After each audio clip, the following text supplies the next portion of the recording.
ሰላም ጤና ይስጥልን የተከበራችሁ ተመልካቾቻችን እንደምን ውላችኋል። ከብስራት ዩቲዩብ መረጃዎቻችን አሁን ይጀምራሉ።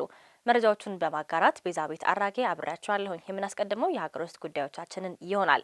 በአዲስ አበባ ከተማ ባለፉት 7 ወራት ውስጥ የምግብ ጥራት የታየባቸው እናም ከባዕድ ነገር ጋር ተቀላቅሎ ምግብን ሲሰጡ የነበሩ 119 ተቋማት ታሽገዋል። የአዲስ አበባ ምግብና መድኃኒት ባለስልጣን በምግብና ጤና ነክ ተቋማት ዙሪያ በማዕከልና በ11ዱም ቅርንጫፍ የቁጥጥር ስራን አከናውኗል። በ2018 በጀት ዓመትም ባለፉት 7 ወራት በተደረገው የቁጥጥር ስራ በ20752 የምግብ ጤና ነክ አምራች ማከፋፈያ መሸጫና አገልግሎት ሰጪ ተቋማት ላይ በተለያዩ ስልቶች ማለትም የውስጥ ጥራት ቁጥጥር፣ ስጋት ተኮር፣ ለተገልጋዩ ህብረተሰብ ስጋት የሆኑትን በመለየትም መደበኛ ጥቆማን መሰረት ያደረጉ የቁጥጥር ስራዎችም ተደርገዋል። በተደረገው የቁጥጥር ስራም በ875 ተቋማት ላይ አስተዳደራዊ እርምጃ የተወሰደ ሲሆን ከነዚህ መካከል ለ733ቱ ተቋማት ያለባቸውን ችግር እንዲያስተካክሉ የጽሁፍ ማስጠንቀቂያ ሲሰጣቸው በ119 ተቋማት ላይ ጊዜያዊ እሸጋ ተደርጎባቸው ያለውን ችግር እንዲያስተካክሉም ተደርገዋል። በተጨማሪም 3 ተቋማትም ከተፈቀደላቸውና ከተሰጣቸው ብቃት ማረጋገጫ ውጪ ሲሰሩ እንዲሁም ባልተፈቀደላቸው መልኩ በህገወጥ ሁኔታ የተለያዩ የምግብ ምርቶችን ሲያመርቱ በመገኘታቸው ምክንያትም ፍቃዳቸው እንዲሰረዝ ፍቃድ የሌላቸውም ስራ እንዲያቆሙ መደረጉን የባለስልጣን የምግብና ጤና ነክ ተቋማት ቁጥጥር ዳይሬክቶሬት ዳይሬክተር እስጢፋኖስ ጌታቸው ለብስራት ራዲዮ ተናግሯል።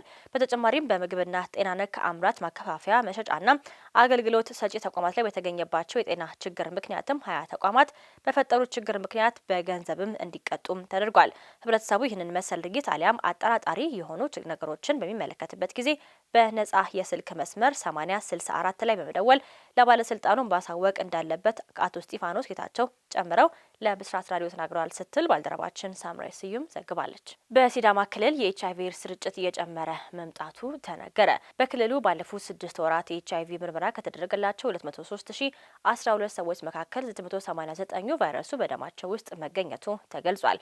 በሲዳማ ክልል ጤና ቢሮ የዘርፈ ብዙ የኤችአይቪ ኤድስ መከላከልና መቆጣጠር ዘርፍ የመከላከል ቡድን መሪ ወይዘሮ ትዕግስት አሸናፊ ለብስራት ራዲዮ እንደተናገሩት በክልሉ የኤችአይቪ ስርጭት ምጣኔ በጤና መረጃ ስርዓት የ6 ወሩ መረጃ ካለፈው ዓመት ጋር ተመሳሳይ ወቅት ጋር ሲነጻጸር እየጨመረ መሆኑን ያመለክታል። በ2017 ዓመትም 6 ወር በቫይረሱ የተጠቁ ሰዎች 512 የነበሩ ሲሆን በ2018 ዓመት 6 ወራት የቫይረሱ ተጠቂዎች ቁጥር ወደ 689 ከፍ ማለቱንም ገልጿል። ከ689 ኤችአይቪ ተጠቂዎች ውስጥና 427 ወይም 62 በመቶ የሚሆኑ ሴቶች ሲሆኑ 262 ወይም ደግሞ 38 በመቶ የሚሆኑት ደግሞ ወንዶች መሆናቸውም ተጠቁሟል። በአዲስ መልክ የተያዙትና በይበልጥም ለቫይረሱ ተጋላጭ እየሆኑ ያሉትም ከ25 እስከ 34 እድሜ ክልል ውስጥ የሚገኙ የማህበረሰብ ክፍሎች መሆናቸውን ወይዘሮ ትዕግስት ለጣቢያችን ተናግረዋል ስትል መባ ወርቅነህ ዘግባለች። ወደ ባህር ማዶ መረጃችን አለፍን። ዶናልድ ትራምፕ ዩናይትድ ስቴትስን ዓለም አቀፍ የታሪፍ ተመን ወደ 15 በመቶ ከፍ ማድረጋቸውን አስታወቁ። የአሜሪካው ፕሬዝዳንት ዶናልድ ትራምፕ የሀገሪቱን የገቢ እቃዎች ቀረጥ ወይም ታሪፍ ከ10 ወደ 15 በመቶ ማሳደጋቸውን ቅዳሜ ዕለት አስታውቋል። ይህ ውሳኔ የተላለፈውም የሀገሪቱ ጠቅላይ ፍርድ ቤት የፕሬዝዳንቱን ጠንከር ያለ የታሪፍ ፖሊሲ በአብዛኛው ህገ ወጥ ነው ብሎ በወሰነ ማግስት ነው።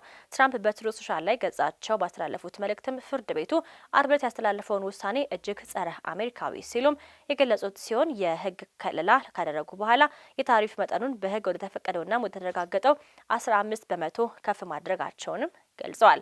ፕሬዚዳንቱ መጀመሪያ ላይ ጠቅላይ ፍርድ ቤቱ ውሳኔውን እንዳሳለፈ የ10 በመቶ ቀረጥ ጥለው የነበረ ቢሆንም አሁን ግን መጠኑ ወደ 15 በመቶ ማሳደግ በገቡት ቃል መሰረትም ፖሊሲያቸውን ለማስቀጠል ያላቸውን ቁርጠኝነትም አሳይተዋል። በተጨማሪም ትራምፕ በሚቀጥሉት ጥቂት ወራት ውስጥ አስተዳደራቸው በህጉ የተፈቀዱ የታሪፎችን ለመጣልም ሌሎች አማራጮችን መንገዶችን እንደሚያፈላልግም አስታውቋል። ቅዳሜ ዕለት የተሰማው ይህ ውሳኔ ባለፈው አንድ ዓመት ውስጥም ወደ ዩናይትድ ስቴትስ እቃ በሚልኩ ሀገራት ላይ የትራምፕ ቡድን በተደጋጋሚ ልዩ ልዩ የቀረጥ ተመኖችን ሲጥል ሲለውጥና ሲሰርዝ በቆየበት ግራ የሚያጋባት ሂደት የቅርብ ጊዜ ክስተትም ነው። ይህ እርምጃም የሪፐብሊካኑ መሪዎች የሚከተሉትን ሰፊና አንዳንዴም መደበኛ ያልሆኑ የቀረጥ ፖሊሲዎችን ዋነኛ ዓለም አቀፍ የንግድ መመሪያቸውን በጽኑ የኮነኑ የጠቅላይ ፍርድ ቤት ውሳኔ ለማለፍ የተደረገ ሙከራም ይመስላል። በህጉ መሰረትም ይህ አዲስ ቀረጥ ጊዜያዊ ሲሆን ሊቆይ የሚችለውም ለ150 ቀናትም ብቻ ነው። ከዋይት ሀውስ የተገኘ መረጃ እንደሚያመለክተው የተለየ ምርመራ የተደረገባቸው ባሉ ዘርፎች እንደ መድኃኒት አምራቾች ያሉ እና በዩናይትድ ስቴትስ፣ ሜክሲኮ፣ ካናዳ ስምምነት መሰረትም ወደ አሜሪካ በሚገቡ እቃዎች ላይ ግን ቀረጡ ተፈጻሚ አይሆንም። ትራምፕ ባለፈው አንድ ዓመትም ወዳጅም ሆኑ ጠላት ሀገራትን ለማግባባት ወይም ለመቅጣት የተለያዩ ቀረጥ ተመኖችን ሲጥሉ መቆየታቸውም ይታወሳል።